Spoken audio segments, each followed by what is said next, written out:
In this episode, we're talking the strategic potential of HR and what AI is doing to the function, as well as the importance of having a well-rounded team available for you. All this and more coming up on The Perfect Route.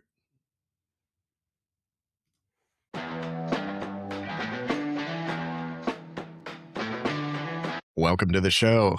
I'm pleased to have Dr. Michelle Griffin with me today. Thank you so much for having me. You're welcome. Pleasure to have you here on the show.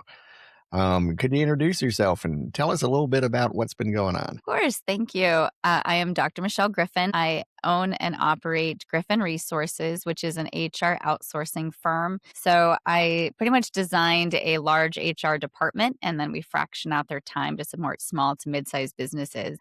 My background is pretty much HR related. And so that's pretty much been the focal point of most of my career. And so I'm excited to kind of walk through some of those questions and kind of help out some listeners and see what information we can give them. Sounds good and exciting too, because I haven't had too many HR outsourcers on the show. So there's going to be some things that I haven't covered before. I'm sure I'll learn something, and I hope the viewing and listening audience does. So what pulled you into the whole world of HR? It was sort of on purpose and sort of on accident. So I was interested in psychology. My undergrad was in psychology and I did a minor in marketing. And my first job after college was at an insurance company where I was actually an auto theft and arson investigator for about 6 years. And then I decided I wanted to go back to school. I didn't want a full-fledged career in investigations. And I started getting my master's degree. And I originally wanted to look into human behavioral sciences. And when I realized I couldn't really get a job in research without an academic background, I had obviously the more corporate background. I looked into what I could go in through my schooling to see what my options were with the degree. And I ended up looking at industrial organizational psychology and decided that that background fit my corporate background a lot better. And then I was like, well, if I get that degree, what kind of jobs align with that? And so I kind of started from an IO psych perspective and then went and got a job in HR. So I was in my second year of school when I ended up going through a recruiter and getting a job in HR. And then I kind of learned, like, kind of more on the job training what HR actually entailed. And then when I was about 5 or 6 years, I think, into working as an HR practitioner, I ended up going back and getting my PhD in IO Psych, and then kind of paralleled my education with my work related needs with HR. Okay. For those in our audience who aren't familiar with industrial organizational psychology, what's a good way to sum it up quickly? My elevator pitch is usually that it is the research degree of people in the workforce. And it's essentially the efficiencies of best practices for not only HR, but for the workforce in general. So my actual research was on communication flow and information using technology across international borders. I kind of just took it one step further to add culture and Mhm. complexities to it. But so I focus more on the business aspect of it. And I've been a business owner now. I actually own multiple businesses. And so I think of myself more as an entrepreneur now than I do an HR practitioner. And I've had my businesses now for 6.5 years. So I also look at things from that business lens perspective. Okay. How's your view on the HR function? What does that look like? It's definitely changed, especially my perspective of it, from being both like from the corporate environment and being in large companies and now supporting small and mid-sized businesses, just by the services that the company provides. It's definitely something that I think most business owners think of HR as like a necessary evil or just something to either, use that they have to because they feel like there's, requirements that they may not understand, or it's just cheaper than always, relying on lawyers. But it really can go hand in hand with building the business in a smart way so that people can actually have not only like an HR person to go to if there's like trainings, career advancements, things like that, but also aligning the business growth with the human aspect of the business, especially in the day and age of trying to bring in technology so that you are trying to, capitalize on what your humans are capable of performing in a shorter amount of time and giving them the resources and the training to do so. And HR can go hand in hand with that and keep the initiative going and making sure that you are growing at, a certain pace, especially if you end up multi-state with different laws and regulations. HR can really be an asset to the business and something that a lot of our clients think of as more of an investment than it is like a cost center. And there's always that tension in HR among the transactional side of the function, which is what most employees see, Mhm. the strategic side, which is crucial for driving organizational value and compliance, which annoys employees but is absolutely essential, as well as the technology stack. So Mm. we're juggling all those different pieces, and it can be really challenging. Yeah, and a lot of times people will ask like, "Well, are you, are you going to help the employees? Are you just here to help the company? Like who are you here to support?" And it is walking a fine line of both Mhm, because the whole point is to make sure that obviously especially in our compliance, but in, regulations and even day-to-day transactions, onboarding, benefit administration, payroll, it all has there isn't a single thing HR touches that doesn't have a law around it, mhm, and it's a federal and state or both.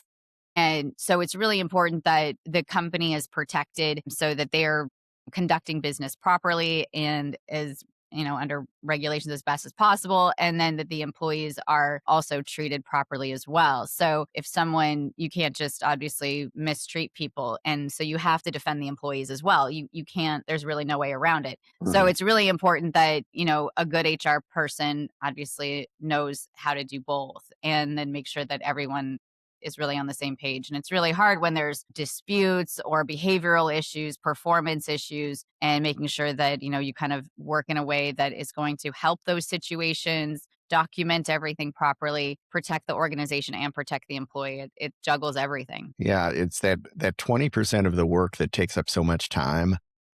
Hmm. But your comment about using technology to help HR with the majority of its work really struck home for me. Yeah, there's a lot of technology. Obviously, HRIS systems and payroll systems have been around for a long time, and they are working to make sure that they're keeping up. But obviously, AI is advancing much faster, even leaps and bounds over the last year or two. Mhm, And it's definitely something now that it's also become a lot more mainstream, either by, free versions or paying for it or it getting integrated into our systems just by Microsoft partnering with, certain systems. So your email and Outlook are automatically having Copilot.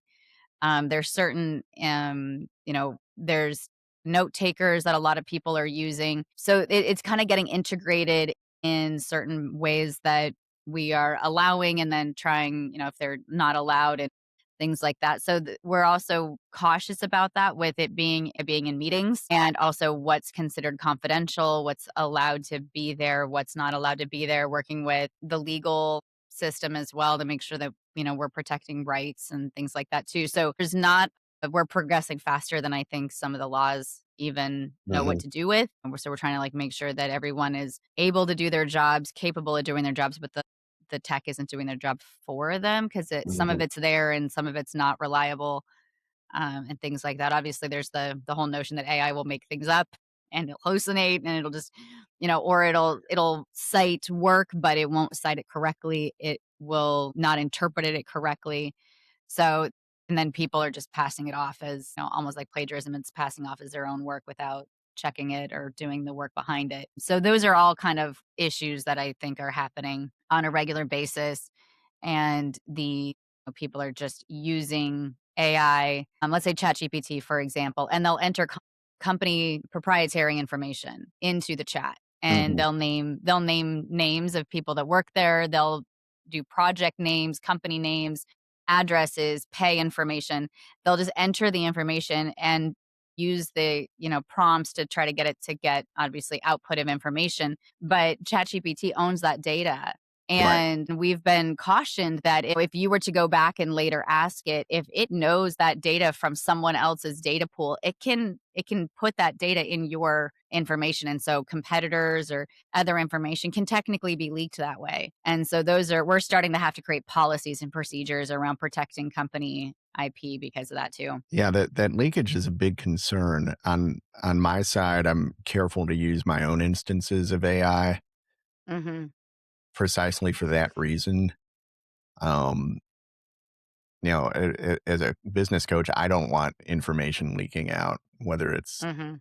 my plans or anything about the portfolios of coaching that I provide for clients. Big concern with HR because it for a long time in personnel we had stacks of paper files and we could double lock them and there was security. We move into HRIS and then there was Mhm. password security and now with AI the genie's out of the bottle and having those SOPs and policies about AI is essential. Getting the cooperation of our teammates to use them because AI is so convenient and tempting. And it when I would say when used responsibly and understanding the technology and the security behind, certain agents that are built and things like that are really important when it's just open on the internet and you're just, logging into their site and things like that versus building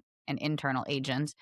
There's big differences and understanding the technology comes into play too. I'm not a huge techie person. Like I understand the technology, but I don't understand how to build an agent Mhm. or how to make sure that the agent I'm using is secure. What's the differences? How do I, so we do have for myself and my own companies, we do have automation developers that Okay. are on our team in order to do that. So those are some like in making sure like if we want to build something within our own infrastructure of Microsoft, for example, using a Copilot agent because it's all kind of inside Microsoft and pointing it at SharePoint, Power BI, things that are kind of in the Microsoft infrastructure that is within the agents that we own is very different than going out to ChatGPT.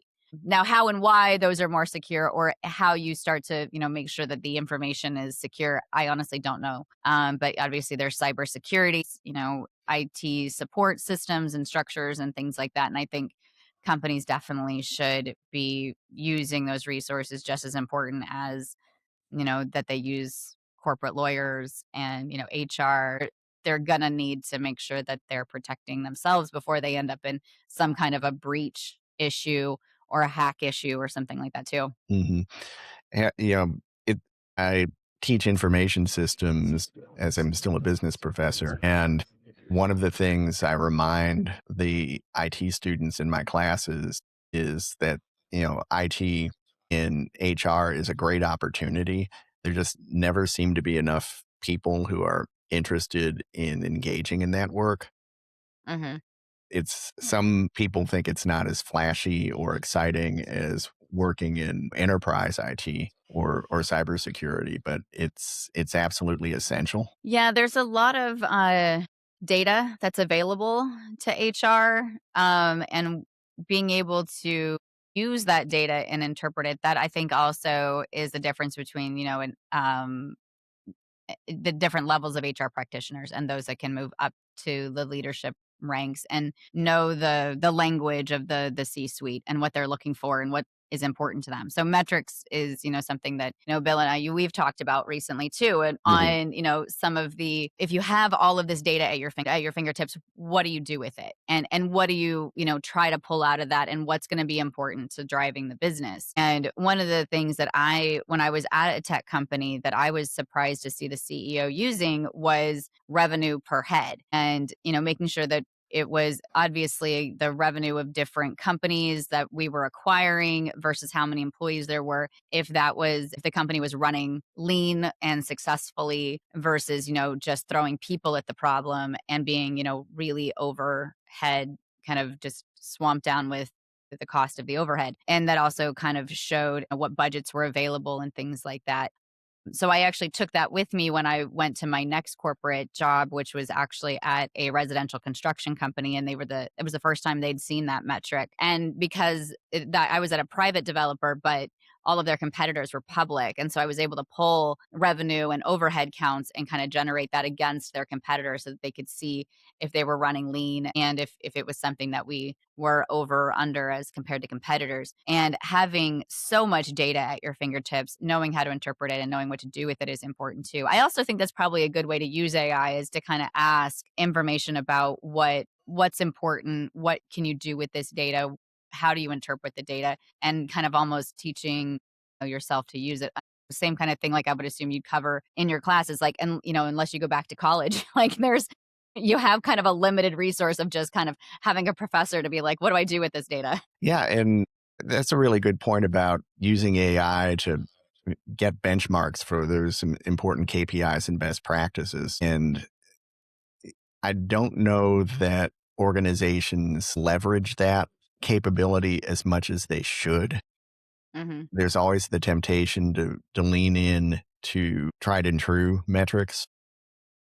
Hmm. And there are a bunch of those in HR. Revenue per head count's a really good way to spin this because Hmm. for the executive team, it really puts the focus on how HR and overall operations drive that an incoming cash stream. Hmm. What are some other metrics that you think really help executive teams? A lot of it is turnover Mhm. by department if it's big enough, and obviously overall turnover year over year. I use, especially if it's a big enough company, I use turnover by department Mhm. to kind of usually seek out toxic environments if a single department is larger in turnover than the overall, kind of company or average of other departments, then obviously something is wrong. People tend to leave a manager versus, like leaving a job or a company. Like a bad manager is going to be one of the biggest reasons that's going to cause a toxic environment. You'll see that in the turnover. So that's usually one of the first things that I tend to look at. If there is, obviously historical records enough to go back and calculate historical turnover for companies too. You can kind of see if there was a bad year or if there was, had to do a layoff or something like that. You can kind of see what happened throughout the company. So if you're a new executive coming into a company and you kind of want to get an easy glance on how the company had been performing in the past or seeing improvements or areas of need improvement, that's a good also easy indicator to kind of check that out. Um, that's a really good point. Are there ways that we can assign costs to employees, especially for employee retention and turnover? Yeah, there's easy calculators out there that will help you determine the cost of it of losing an employee because it's not only the cost of the replacement and obviously training and ramp up of the next person, there's the dead time of that entire timeline other people are having to do either overtime or you're kind of stretching other people really thin during those timelines. There's actually it's not as it's some can say, generically you can say 30% of the salary or something like that. But the higher up you go, the more it costs. Obviously, if you have to pay recruiters, and those can be costly as well. So it there's a lot that can go into the cost of a replacement. So it is obviously much cheaper to keep people, keep them happy, keep them, in some kind of understanding of what motivates them to stay there long term and align their career with the growth of the company. So that does take a lot of work to know your team and know your company well enough to do that. But there's tons of costs and calculators that go into pulling what goes into that metric and isolating some of those metrics down into just determining what you should be looking at because it's not just the salary and a replacement cost and a recruiter cost but overall the time it takes how long is that position vacant, who's covering that kind of work, is the work just not getting done while you've got a vacancy, like all of those costs kind of go into that calculation too, which just amplifies it. Yes. And there are other costs that are considered intangible, like the knowledge that walks out with employees. Mhm. That's harder to measure, but becomes readily apparent to their teammates and maybe to the organization when there's that brain drain. Anyway, what are some examples of a recent initiative that you can think of that really captures what the strategic potential of HR is? I think that when you align HR with the strategic goals of the company, you can not only have metrics available in dashboards, but also there's the entire growth strategy and budgets. So all of it can be aligned. So if, let's say, for example, you want to just top line, I want to, double in size. And then you have to put like a timeline of a realistic, kind of growth pattern behind that. And then you have to understand if your revenue gets to a certain size, your head count has to get to a certain size, Hmm. and then your budget's behind that. And then there's regulations at, certain milestones of growth, 15 employees, 20, 50. So once you start hitting metric milestones of numbers of employees, if you're not already offering benefits by requirement, or just by voluntarily, you have to by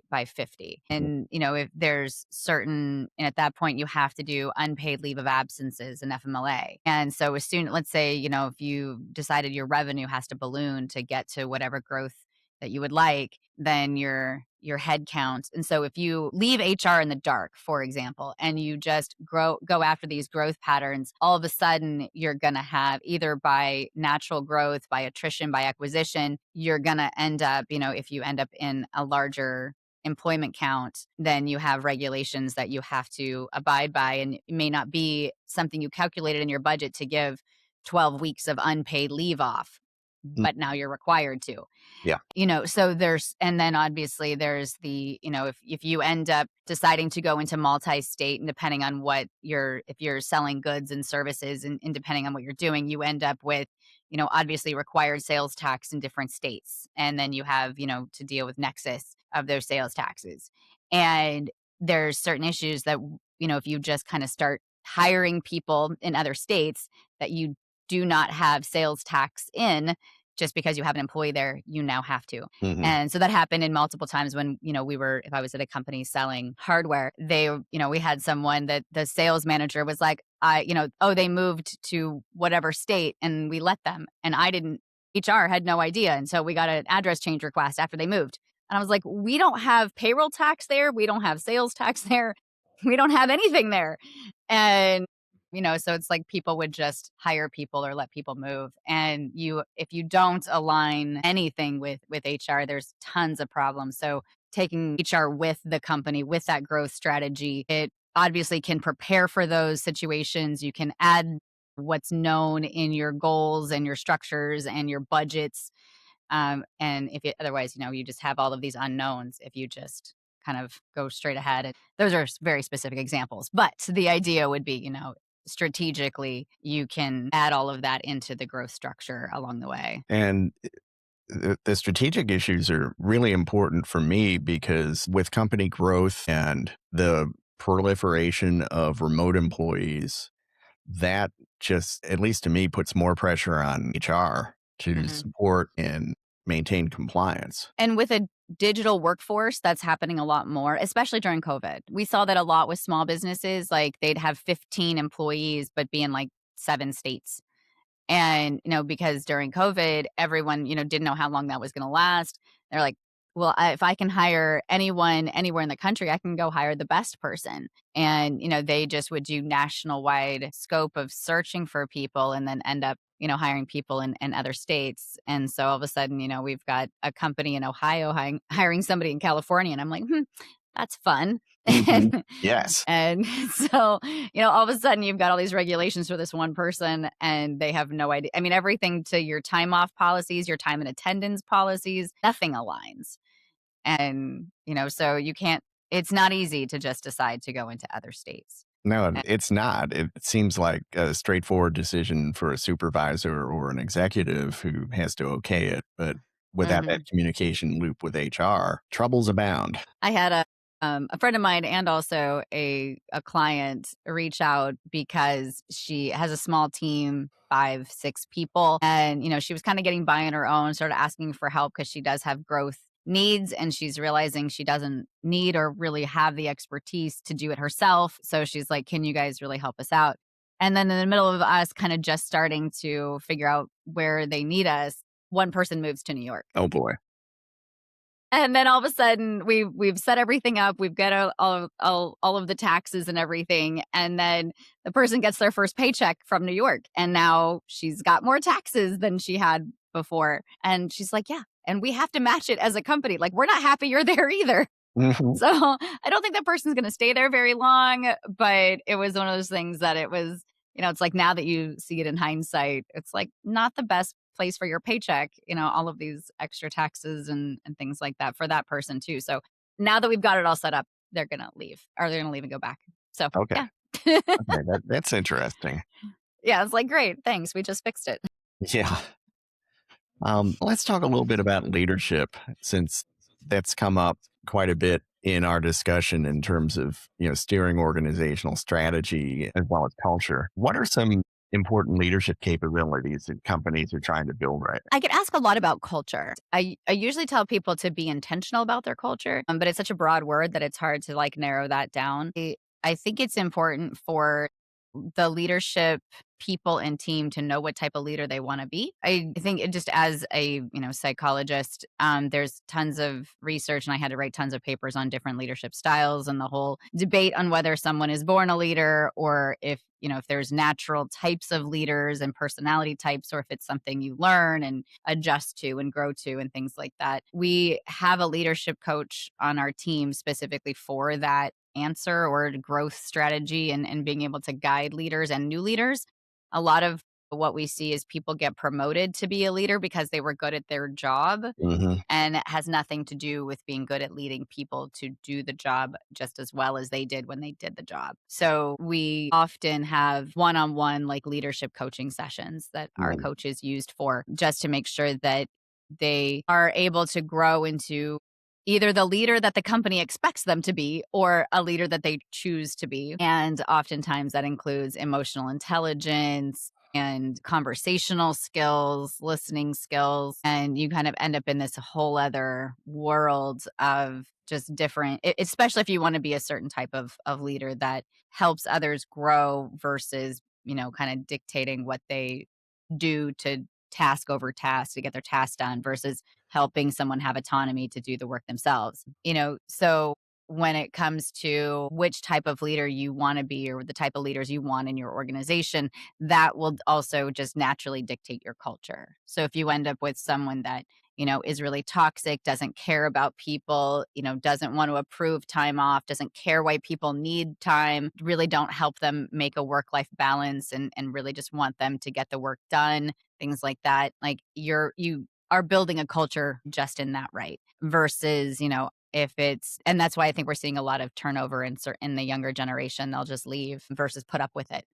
Mhm. They have options. They'll figure out options. It's easy to find new jobs most of the time. I think there's some people that will go without jobs for a while, and there's a gig economy. They can get by if they do Uber, or other small gig jobs that they have didn't exist in the past. And people would just stay stuck in a job just because they were more afraid of seeing a job hopper on their resume or something else that would prevent them from getting jobs in the future. And that's no longer a stigma that's happening to the next generation. So I think companies are starting to realize they have to see the employees for what they want. COVID did that a lot too. The Mhm. health of people, mental health of people, the type of leader that needed to be a little more empathetic to the team members' needs and understand that people are people and treat them like that and treat them as people versus cogs in a wheel made a big difference. It has. And as you mentioned, there's much more tolerance for gaps in a resume now.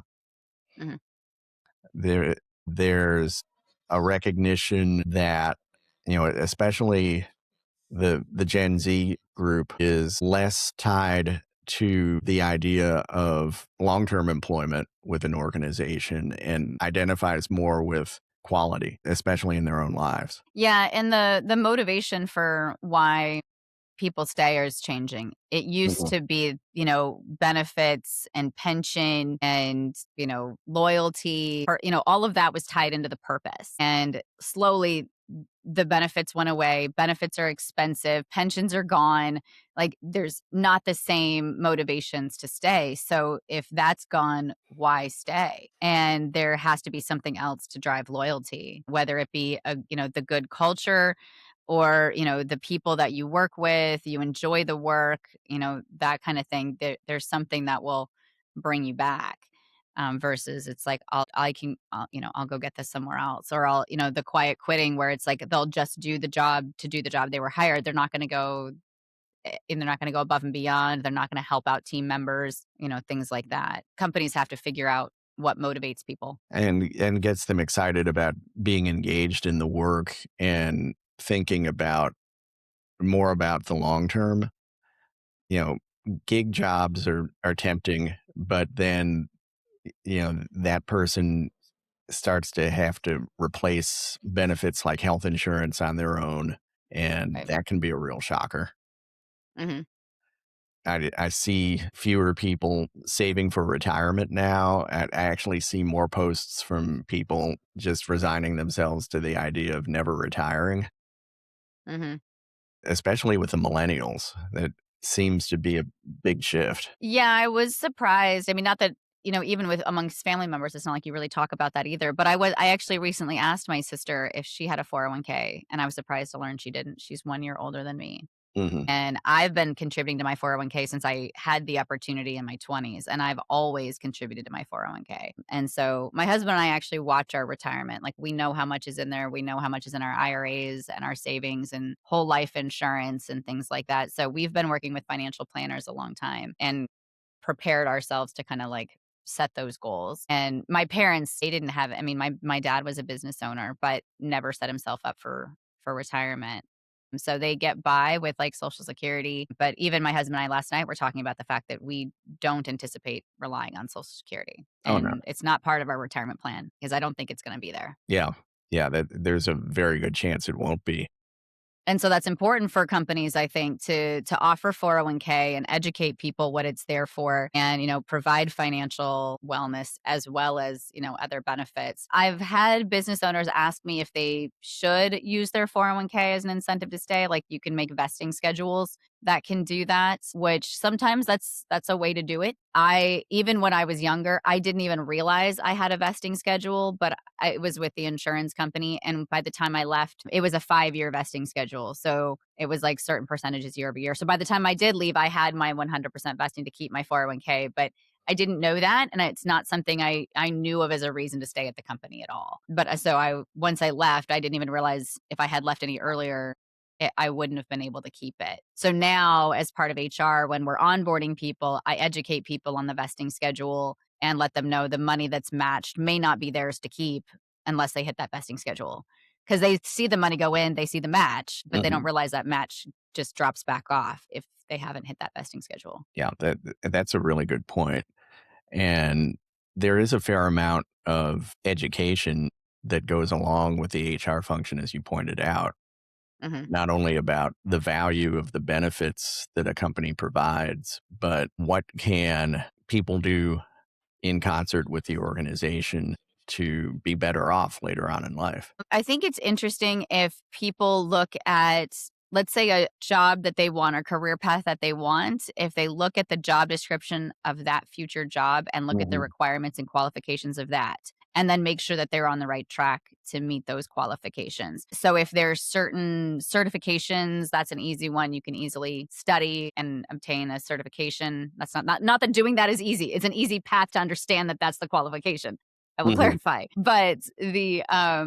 There's certain things that if you want to do a career shift, if you're not happy and you start researching what you think would make you happy, let's say a project manager, for example, there's a certification for a project manager, but it is harder to get. You obviously have to have education to certain levels. You have to have years of experience. So you have to kind of start like asking to take on some of those responsibilities and letting the company know that these are some things you want to do, that you want to learn. In my own company, I had someone that was doing HR and helping out with recruiting interviews. And at the time, she had a small baby and ended up, having to, was obviously a stay-at-home mom. She was working as well as, taking care of, this is all remote. This is again during COVID, remote environments and everything. And she had a really hard time because obviously the baby is making noise and crying or just being nearby, and she had a really hard time attending meetings or mhm, interviews for recruiting and things like that. And I was like, well, she initially quit and was like, I just can't do this. And I was like, well, do you have another job lined up? She's like, no, I'm just like at my wit's end. And I'm like, well,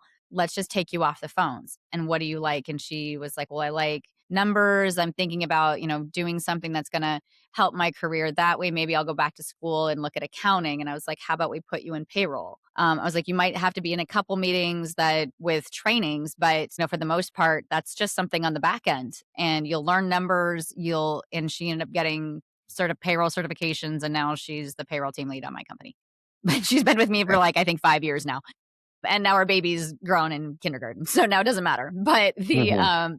and I think that's also something that shows to drive loyalty. If you will work with your people to figure out what career path they want, what education they need to get there, helping to sponsor that education and sponsor the certifications and driving that career path. And again, aligning that career path with company goals is all kind of, the strategic planning behind it all. For people specifically, I think it's important to, as your life changes, as your interest changes, if you have an opportunity to talk to your company about it, do that. And you Mhm. don't have to always leave. You can, if you've got people around you that are willing to support you. But I think it does fall on the persons to have their own responsibility of their education and their certifications, or taking training. I think there's a lot available. You can, and maybe as a professor, you can kind of also speak up to this too. I think you Mhm. can um, audit classes, like, Mhm. without actually, having to, pay for, tuition, or I don't know if the cost is different or whatever, but I feel like Yes. you can still obtain education in non-traditional ways to obtain the knowledge without saying, well, I need to go get this specific degree or certification. You can obtain the knowledge for it. Yeah, there's that institutional line of thinking that students are encouraged to buy into, that the degree is far better than informal learning. But Hmm. one of the things that we do in corporate learning and development is trying to foster the idea of a lifelong learner Hmm. and encourage people to do that. And your example of your payroll team lead is a great one, because what seemed like a crisis turned into a great opportunity. Yeah, and I think that, like you had mentioned, for there's continuing education Mhm. for training as well. And even if you don't have a certification that requires continuing education, you should still have continuing education. One of my she's, we call it an HR strategist, but essentially the job function of that is to be almost like a complete expert. And one on my team has become our multi-state expert. She's the one that keeps up with all of the regulations within the different states. She researches them on a regular basis to update handbooks and state addendums, and works with the attorneys. And so she knows way more than I will ever know now at this point. And she's our go-to person for anyone that kind of needs help researching anything. But she doesn't have a certification because she doesn't like taking tests. But it's her entire job to be continuously educated all the time. That's a really good point. And any closing thoughts for our audience? I would say, for depending on where you are, if you're an HR person, I encourage you to understand what your organization's growth structures are, what the plans are. Having a seat at the table I thought that's what I wanted to just enhance my career because of getting more money, to be honest.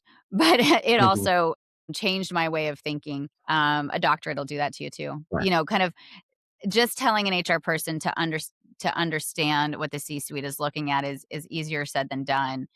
Having a business mind, understanding what the leaders want and need from HR, um, is really important. So I Mhm. would say, really, if you are wanting that as part of your career, understand, that the leaders want guidance. Don't just tell them no. Like, if you're like, no, that's illegal, that's not what they're looking for. They want to know, how can they still get a result and be compliant and make sure that the company is going in the right direction, people are going in the right direction, but doing it in a way that is obviously compliant. And just saying no isn't going to get them there. So helping them, being a strategic partner, is really important. So I think that's kind of, I would say, it's aligning HR with the company is really important, and being more of that strategic thinker and not just a practitioner is really important. I agree. I agree. Big believer in strategy here. And having worked in HR myself, it's something that I truly espouse when I talk with practitioners and with students too. Well, thank you for being a wonderful guest today. Thank you very much for having me. This was a wonderful conversation. You're welcome. And for our viewers and listeners, I hope you'll tune in to another episode and take a step on the perfect route.